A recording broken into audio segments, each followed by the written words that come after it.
எனது சிந்தை, எனது செயல், சொல், பார்வை அத்தனை நீயாக இருக்க வேண்டும். அப்படி இருந்தால் நான் பாவியாக மாட்டேன். ஆக நான் புண்ணியவனாக வேண்டும். புண்ணியவன் அப்போ இருக்கட்டும். முருகா, நான் மனிதனாக வேண்டும். ஏன் நீ தான் மனுஷன். மனிதன் என்றால் தைய சிந்தை இருக்க வேண்டும். ஆக நான் மனிதனாக வாழ ஆசைப்படுறேன். மனிதனுக்கு ஒரு பண்பு என்னன்னு கேட்டான். பிறர் மதித்தல், மன்னித்தல், உணர்தல். அப்போ ஒருவன் மகிழ்ச்சியாக இருக்க உணர முடியும், உணர்கின்ற அறிவு இருக்குது. ஆனால் ஒருவன் துன்பப்படுத்த உணர்கின்ற அறிவு எனக்கு இல்லைப்பா. அந்த பலகீனம் இருக்குப்பா. ஆக நான் இறக்க சிந்தை உணர்ந்தேன். அப்போ நீ எப்படி இருக்கிற? உலகத்தில் பாவிகளுக்கு அருள் செய்கிற முருகா.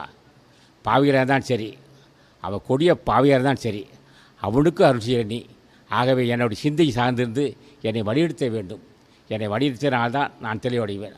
ஆக என் சிந்தை செயலாக இருக்க வேண்டும். முருகா, ஞானப்பட்டிதா, என்னை தந்தையே, என்னை தாயே, இந்த பாவியை ஒரு கருணை கொண்டு ஒரு பாரப்பா என்று சொல்ல வேண்டும். அது தினம் தினம் சொல்லணும். அதுக்கு நீ தான் அருள் செய்ய வேண்டும். உன் ஆசை இல்லாமல் திருவடி பூச்சி செய்ய முடியாது.